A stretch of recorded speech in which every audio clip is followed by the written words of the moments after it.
Hello, and welcome to the Narrowing Path, Walking the Spiritual Walk. My name is Stephen Einstein. Thank y'all for joining me again tonight as we go through and we do today's daily reading from James Allen's Daily Meditations. This will be September 25th, and this will be fresh to you and fresh to me, meaning that this will be the first time that I hear it or read it right here on this podcast with y'all. So you'll get my genuine response, reactions, observations, and what I relate to about the... Whoop. Excuse me, sneeze snuck up on me. And what I relate to about the reading. So looking forward to it. The integrity stuff we've been talking about and just how to walk this path the last couple of days has just been a great part of a great blessing to be able to do. So I'm looking forward to today. So here we go. This is September 25th reading from James Allen's Daily Meditations. The man of integrity turns all evil things to good account. Let the man of integrity rejoice and be glad when he is severely tried. Let him be thankful that he has been given an opportunity of proving his loyalty to the noble principles which he has espoused, and let him think, now is the hour of holy opportunity. Now is the day of triumph for truth. Though I lose the whole world, I will not desert the right. So thinking, he will return good for evil. He will think compassionately of the wrongdoer. The slanderer, the backbiter, and the wrongdoer may seem to succeed for a time, but the law of justice prevails. The man of integrity may seem to fail for a time, but he is invincible. And in none of the worlds, visible or invisible, can there be forged a weapon that shall prevail against him. The man of integrity can never be subdued by the forces of darkness. Wow. Another one about integrity, another one about regardless of circumstances. I talk about this all the time. Regardless of circumstances, you choose how you are going to behave. You don't just act that way because everything's going your way. You don't just act that way because it seems convenient for you at the time. Integrity is about choosing to behave and be a way, a certain type of way, practice a principle of virtue at all times. At all times. So, fantastic reading. Let's go ahead. Do this one line by line. The man of integrity turns all evil things to good account.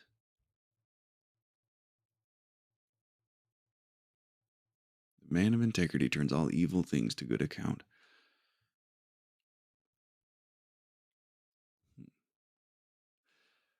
I think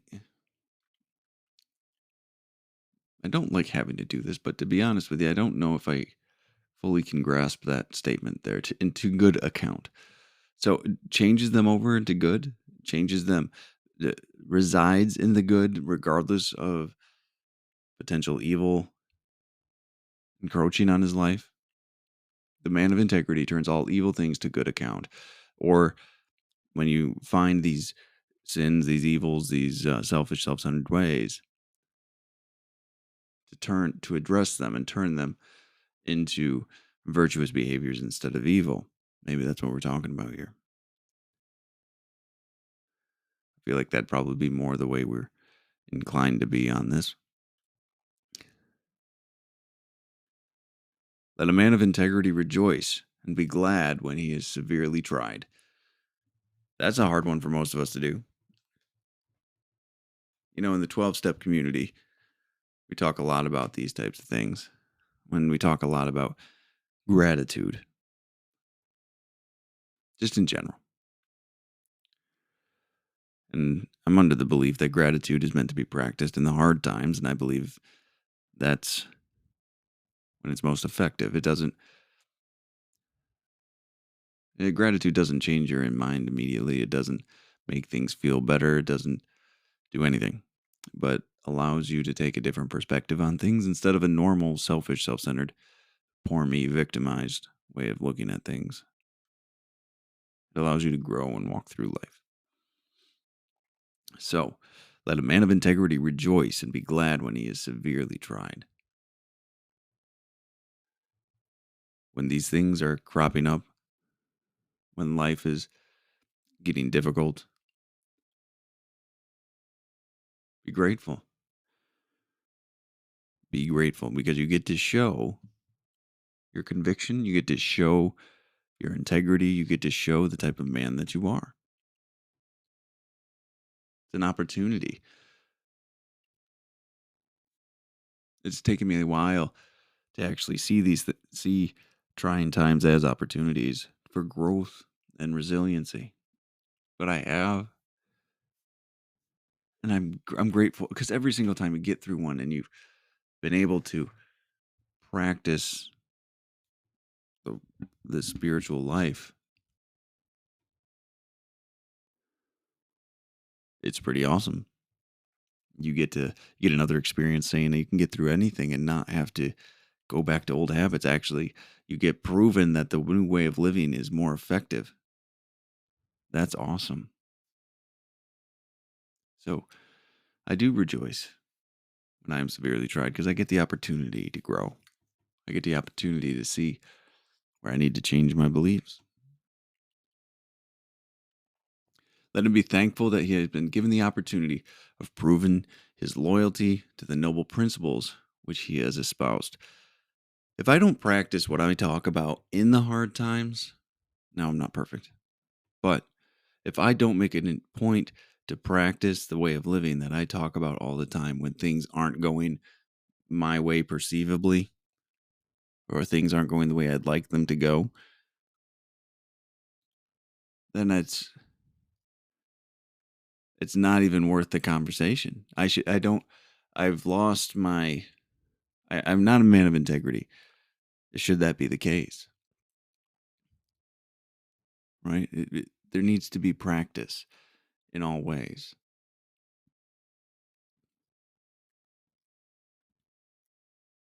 You can't talk about these things, talk about these lessons, these teachings and stuff, and then still go and be this selfish, self-centered person all the time. So we're talking the talk, but not walking the walk, as they say. So let him be thankful that he has been given an opportunity of proving his loyalty to the noble principles which he has espoused. And let him think now is the hour of holy opportunity. Now is the day of triumph for truth.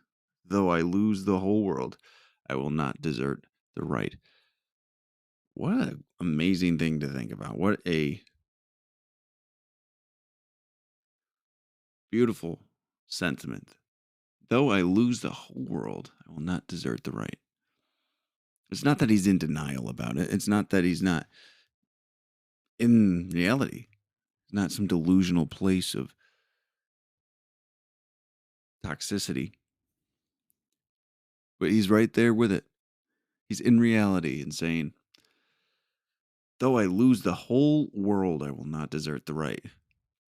Regardless of circumstance, regardless of person, regardless of situation, you we practice these principles, we practice these virtues. It has no bearing on anything. The way I choose to behave is the way I choose to behave. I won't give anyone or anything power over me to control how I'm going to behave. It's such a powerful, solid place to be. So there's such strength in knowing that. Though sometimes I forget. There's so much strength in knowing that and getting back to it. So thinking, he will return good for evil and will think compassionately of the wrongdoer. These are principles we've talked about. Good for evil, compassion, the wrongdoer, not revenge, not a resentment. Good for evil, compassion for the wrongdoer. These are things to strive for. These are things to adopt into our own characters. This next observation, I'll call it, is very important as well. The slanderer, the backbiter, and the wrongdoer may seem to succeed for a time, but the law of justice prevails. I'm going to read the whole thing. The man of integrity may seem to fail for a time, but he is invincible, and in none of the worlds, visible or invisible, can there be a forged weapon that shall prevail against him. So those that take the shortcuts, that step on the necks of others, that take the selfish and self-centered way out of things, though it might look like it worked out well for them. They say what goes around comes around, law of karma, whatever. But this, he calls this the law of justice. It will not permanently serve them to do that. It will come back to them in a plethora of ways, plethora of potential ways, I should say. The slander of the backbiter and wrongdoer may seem to succeed for a time, but the law of justice prevails. They'll get what's theirs. They will get what they sow. The man of integrity may seem to fail for a time, but he is invincible, and none of the worlds, visible or invisible, can there be a forged weapon that shall prevail against him. So we might take hits, we might get knocked down, but if we practice our integrity and we practice our virtues, we will stand back up and we'll continue forward, and nothing can defeat us. Absolutely nothing. We will grow and rebuild and have a whole different life and experience. Be grateful for it. We do not need to be resentful. We do not need to victimize ourselves. We do not need to ask God, why poor me?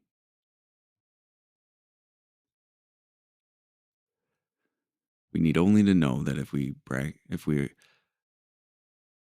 practice practice our spirituality and our way of living and live an integrous life, all will be right. And the closing line here: the man of integrity can never be subdued by the forces of darkness. It's kind of like freedom. No matter what happens, no matter what actions or taken, circumstances we get placed in, we can never be touched. Our mental state, our perspective, our understanding can never be taken from us. We can only give that away. That's an important thing to realize and understand and to hold on to. So, awesome reading today. Absolutely loved it. And September, it always happens. It's that, like, right in the middle of the month, it just starts building this steam. Oh, this happens. This happens. This has happened for a bunch of months, and I'm loving how the direction September is taking, talking about integrity. So I hope y'all are enjoying it as well, and I'm looking forward to see how this month finishes out. So I'll be back again tomorrow. Until next time, thanks.